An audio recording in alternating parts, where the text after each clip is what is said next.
reviewed that you knew before. Yes? You can't make a triangle if the longest side length is greater than the two other side lengths added together. How come? Because they don't touch each other, they can't reach. So if I have the long side right here, and I hook up the two shorter sides to these to the end of this long piece, they will collapse before they touch. Okay? Does everybody follow what she's talking about? You cannot build a triangle out of any three sides. There's an actual name for that in mathematics. It's called the triangle inequality. And what it specifically says is that any two sides must be the sum of any two sides must be longer than the third side. But really you don't have to check any two. You only have to check the two shortest ones and see if them added together, because if you're going to add the long one with another one, that one will always be bigger. You know what I'm saying? The triangle inequality says that any two sides added together must be longer than the third side. But technically all you have to check is to see if the two shortest ones added together are longer than the third side. Okay? That's one thing you should have learned or reviewed out of this activity. There should have been something else. Anybody else catch it?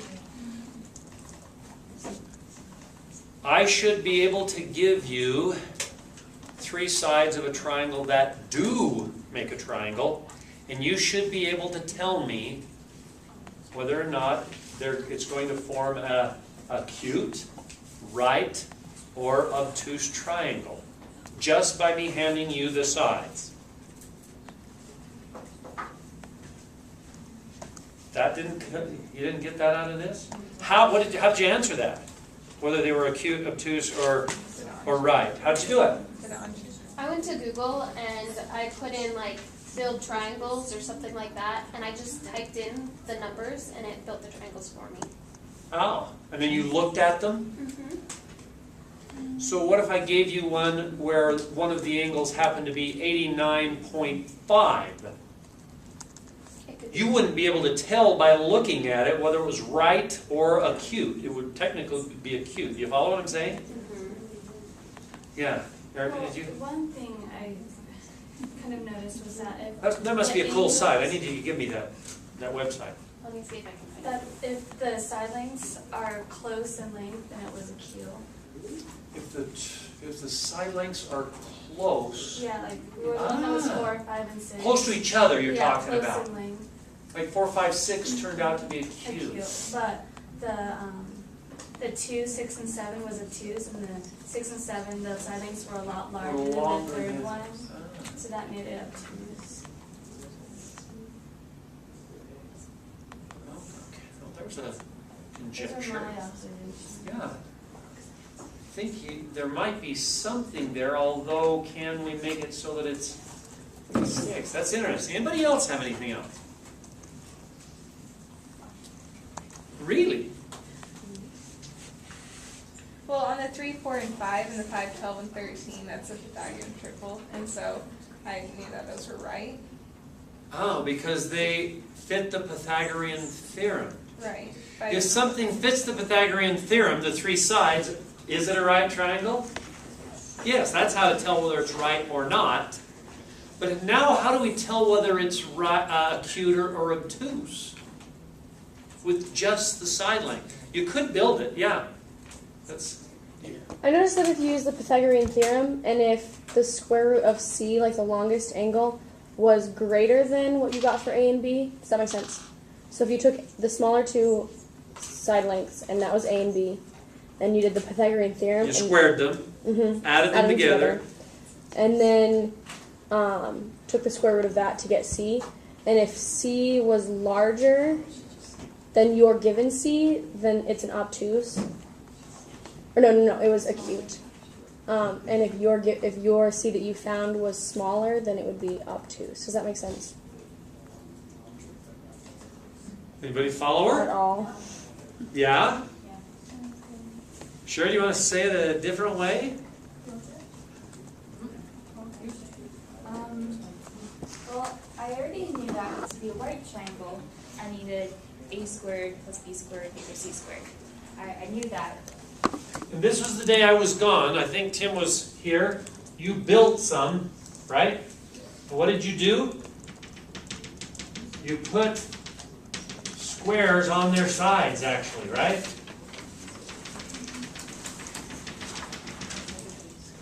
Didn't you do this that day? Okay, keep going. Alright, so I have a theory and I tried it and I think it works. That if I take both A and B, A and a B, Here's A, here's B. This is A squared, this is... B squared, and A and B are always smaller than the C, so they're always the smaller two guys. If I square them and add them, and if they're less than what the C squared is, then it's going to be obtuse. Why? Okay, pretend this is GeoGebra or Geometry Sketchpad. And I've got this triangle here. Right now, if this is right, we know the sum of A squared and B squared is what? C squared. Equal to C squared, exactly, right? Okay, but now I'm going to take, and I'm going to grab this, and I'm going to open this up. And open this. A is still A long, B is still B long, but when I open it up, what's happening to C? It's getting longer. So what's happening to C squared? It's getting bigger. And what's happening to the triangle? It's turning from a right triangle to a obtuse. And as it does, as this opens up, A is the same length, B is the same length, so A squared plus B squared will still be the same, but as it opens, C squared gets bigger, and now I've got what kind of a triangle? Obtuse. Going the other direction, if I move it in, what's going to happen to the length C? Smaller, therefore C squared will be smaller, but A squared plus B squared remains the same. Do you follow that?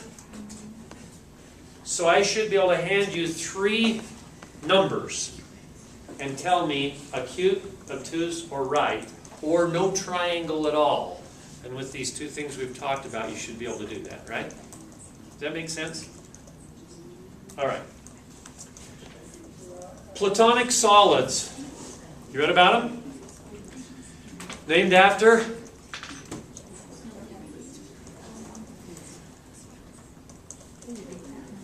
Didn't read that much about them, huh? They were way cool. Plato. Not Play-Doh, Plato. Okay? Platonic. Just take the nick off the end and you've got his name, right? And what are they? Who could give me a definition? In your own words. Did you? Any polyhedra that can be made using one regular polygon. So, the simplest one was the tetrahedron. I can make it out of just 5 or 4. 1, 2, 3, 4 tetrahedron. It's really a triangular pyramid with all the triangles, including the base, all the same size. Okay? How many faces? 4. How many vertices?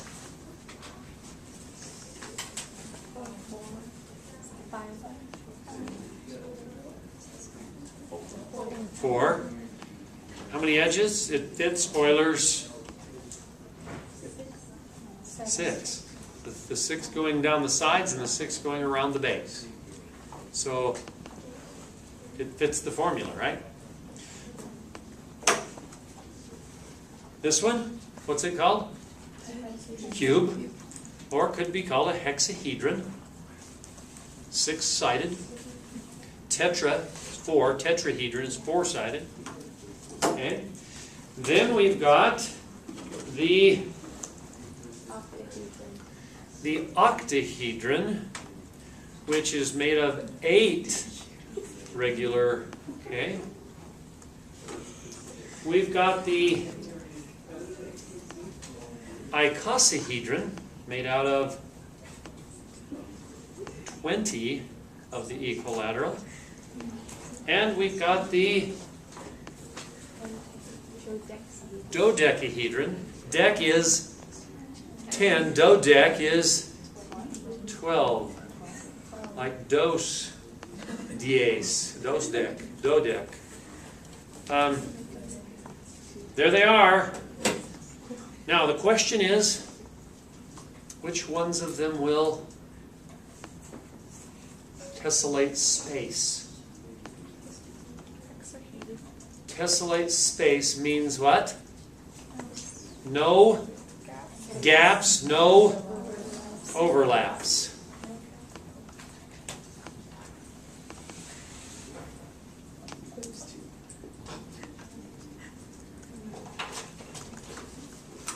These two.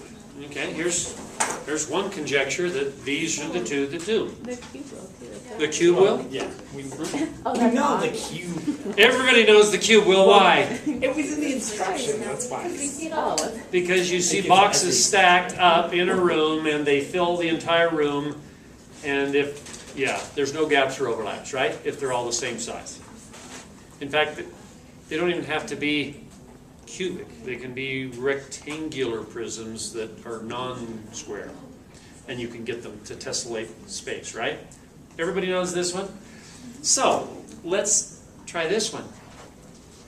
How would we find out if it does or doesn't?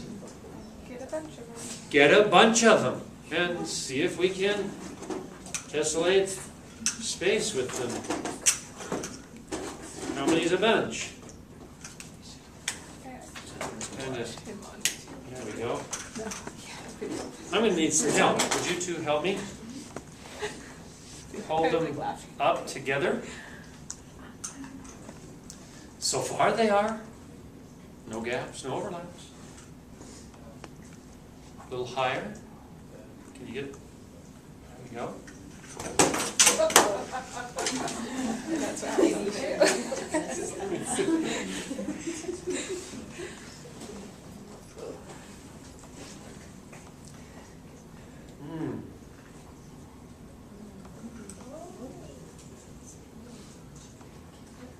Everybody see the wobble? Okay, who's got their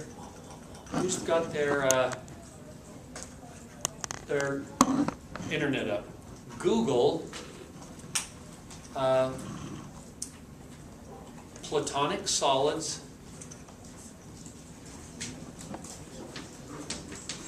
dihedral angles. Platonic solids. What's a dihedral angle? A dihedral angle is, it's an angle between two faces. So I've got this triangular face and this triangular face, and where it comes together is the angle. You can tell what it is by looking at it kind of from the end. So this dihedral angle is what? About what? About 90. Can everybody see it? Okay. Now, when we measure an angle in a polygon, we use the protractors that came with your sets. When I want to measure the dihedral angle of a polyhedra, I pull out a protractor like this. The protractor sits here, and I put it on here, put one edge right against it, put the other one against it, and then I read the thing, and you can see it's at 90 degrees. So if I want to find out what the dihedral angle of a tetrahedron is, I put this here and make this go like this, and what did you that looked it up in the thing find? It's what? 70.53. 70.53. Does that look about 70.53? Less than 90, right? Bigger than 45. That looks like it could be it. And if we were up here close to actually read it, I don't know that we could get the accuracy of the 0.53 with this protractor, but we could be really close. But what I want to show you is this. One more time, gals. You're going to need to. If I take this pencil and it becomes an axis right here, going around this axis is how many degrees? All the way around. 360, right? So, if I add two 70.53s, I'm up to what? 141.06. If we add a third one, we're now up to 21159.59. That's not 360, is it? If I add a, now you're going to have to help because it's, keep it right there. I've still got this gap, but we just added another 70.53, giving us 282.14. Now I can stick this one in. That's how many? We've got 282.14 and another 70.53. I'm now at 352.67. Because 8 and 7. 352.67. I'm not at 360, but I'm getting awful close. How far away am I? 7.33. That's this little gap right. Let's get them right. That's this little gap right here that it's rocking in. Is that a little over 7 degrees? Does everybody follow what I'm saying? So I could continue to move them off to this side here and try, but there's always going to be that little bit of a gap. You were close. They have a cool formula on here to find it. So yeah, this is a way cool branch of mathematics. Way cool, and it's a branch that people with not very much background can make a contribution. Actually, extend the knowledge because it's so easy to deal with. There have been kids have made theorems found theorems that were true. Anyway, what about this one? The question is, do I have to get a whole bunch of them, put them together in order to determine it? You shook your head really fast, Lauren. Why? Why not, I mean? You can just measure the angle. Do we know what the dihedral angle is of this? We can look it up, right? What is it for the octahedron? 109.47. Well, if it's going to, there's 218.94 right there, right? Get another one. There's 3 109s. That's 327, 328 point something, right?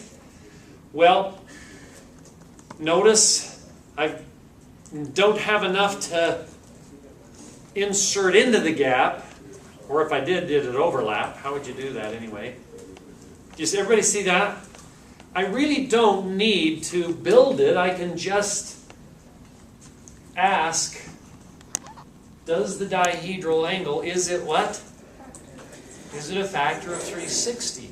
And that's why this would work, right? That's why this one would do it. That makes sense? Okay. So, what about the icosahedron? What would you think? If I put two of them next to each other, is there going to be room to stick another one in there? The missing angle right up here, can everybody see it, is what? Definitely acute. Maybe right. It's acute, right? And if you look at the dihedral angle, it's definitely obtuse. We're not going to get a third one squoze in there. Why not? Because icosahedron is how big? Who looked it up? 38.19. 138 point. 190. So I can get 2, but I can't get 3. Does that make sense? So, just like our quiz question right here, some of you just memorize these. Don't. Just remember, if it's going to tessellate a plane, then around every point, there has to be, what? 360. And so if this is 60, I can do 6 of them around a point. If it's 90, I can do 4 of them. If it's 120, right, for each one. But I can't get 108 to go around because 108 is not a factor of 360. And once we get the hexagon that is 3, if I were to stick 3 hexagons around here, they would come together like that. And then up here there would be 3 more, and so on. But we know it's not going to be possible to do just 2, because just 2 wouldn't make it be a polygon. Does that make sense? So really, after this one, we don't need to look any further. Okay. Questions about tessellating space? We just thought we would go 3D with you to try and... All right. We need to talk about... Actually, Chelsea needs to go to the board. And I'm suspecting that you might have some questions about the mirror problem. So Chelsea's going to help us with it. Okay, we'll see how well I can do. Okay. She spent all morning looking in the mirror at her apartment. She does that every day. Okay. I like how she didn't deny it. I said, I like how you didn't deny it. No, I don't. Wouldn't have done any good, I'm right? focusing on the problem, okay? Okay, so there is the person that is 5'4", but it actually, Brother Piper taught me that it doesn't matter how tall the person is, actually. Okay, so act like this person is looking at a mirror, and we can just say if the mirror is the whole wall so far.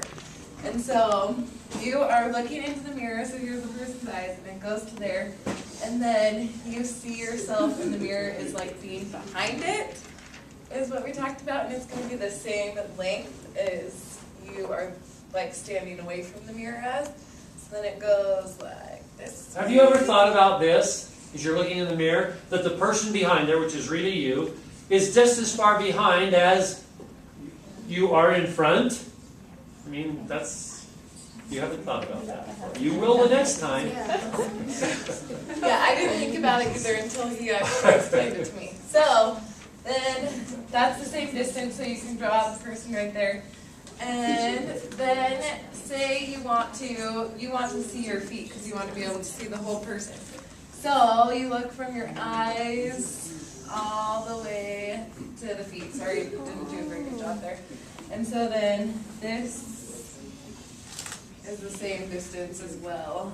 And then We're all pretending that the two people are the exact same height and that the floor is perpendicular to the mirror. But it's close enough. We get the idea. okay. And so then I can't remember why we draw. This should actually be more like in the middle. Sorry guys, my drawing is not very good. There we go. And so then this triangle, why do we draw that triangle again? I can't remember. Draw it and ask the class. So you draw the triangle like that. Why do you do it? So it's the same concept where we were looking at those triangles, where we're finding acute right and things. The farther back you stand, the more acute that triangle is going to become on that peak angle. And so the farther away you are, the less mirror you actually need. Okay. Versus getting closer, that angle's going to be getting bigger and I need to have more. Okay. That's how I looked at it. But I don't know. Okay, and so then, since we know, like the rules of all the angles and everything, this angle is going to be the same as this angle. That's from physics. The light hits and bounces at the same angle. The angle of incidence is equal to the angle of reflection. And so then this angle is going to be the same as well because also the physics, right? Which one? Isn't that what you said? This one right here? Same as what? The same as these two? Not Okay. necessarily. He was just saying that changes as you get closer and further from the mirror, right? Okay, so we know that these two angles are the same, and then also this is going to be a right angle, and this is going to be a right angle. And so since we know those two angles of the triangle, obviously this one is going to be the same as well. Right? But the way we know that is because is about the length of the sides, because we know that this bottom length and this top length are going to be the same distance, because it's the same distance away from the mirror. And so, according to that, it makes these two triangles similar. Does that make sense to you guys? Okay. Well, just the angles alone does, right? Mhm. By the AA shortcut, we know that the triangles are similar. But then finding these two sides makes it known that they are the same size and they're similar triangles. So, since it meets right in the So middle. they're congruent. Yeah, once we show that one pair of sides, if they're similar, if this side is in the ratio of 1 to 1, then all the other sides are going to be in that ratio of 1 to 1. Okay, so that means that these two are congruent and this meets obviously halfway our line that goes down to the feet. And so technically, since the person's eyes are right here, they're looking down to the feet and it crosses this line, that's technically as far as you'll only need the mirror to see your whole So body. how long is the mirror? Half of your body. Half the distance. Okay? So hopefully that makes sense. I didn't really understand it. But For those of you still having trouble, or for those of you who would like to have a real nice, go into GeogebraTube.org. That's the place that you're all becoming famous on, because you're posting your tessellations up there. And in the GeogebraTube.org search bar, type mirror, height, or something, just mirror would probably be enough. And there's a real cool, somebody has contributed one of these to show that you really only need a mirror that is half of your height. Now, does it change if you get closer or further away? I would think it would, just because our perception of things that are farther away, they get smaller. I didn't actually experiment on it, so I don't know. Well, if you think about it, like the mirror was right here, and it was this, you couldn't see your whole body if you were like this close to the mirror. So I think it does. Well, it kind of depends on the positioning of the mirror too. If you have the top of the mirror right up near your head, and then it went down from there, do you know what I'm saying? If it's sitting on the floor and it's halfway up, and you're standing here looking at it, you're not going to be able, you know what I'm saying? But if it's mounted at the same level, but notice, if I were to come back here and I'm the same height, I'm going to now, you're going to see yourself back here at this same height, right? So this line's not going to change. This one is still going to go through the center point. And you said this angle gets smaller the further back you get. But yes, but I still just need a mirror half the length. Does that make sense? Kind of. I get what you're saying. It's just our perception of things that are farther away, they're smaller. And that's why I'm like, wouldn't he become, the farther you are, essentially that opposite person becomes a smaller object that I'm looking at?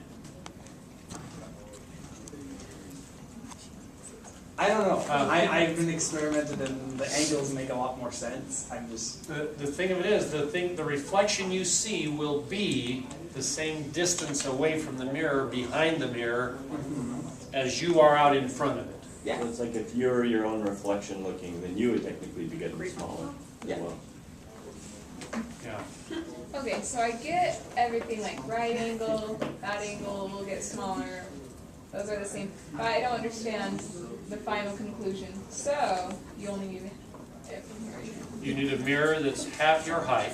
She was 5'4", you would need it, what? And why? And why? Yeah, I feel like. Because this view right here will always pass through the center of your height. Right. Okay, no matter how far back you are. Center of the height. See, this line passes through half of that 5'4" Okay, so I don't need any of this mirror to see myself. I could, if this was all mirror, I could get rid of this and I could still see my entire self. Does that make sense? Yeah. So we're saying it only applies if it's hanging at the same level though, so it changes as you move the Right. up and down. You want the mirror, the top of your mirror at your eye level, and then that would hold true. If you move it around, then you're not going to be able to see all of yourself unless you do something else. All right. Other questions from the homework that you, excuse me, that we haven't talked about yet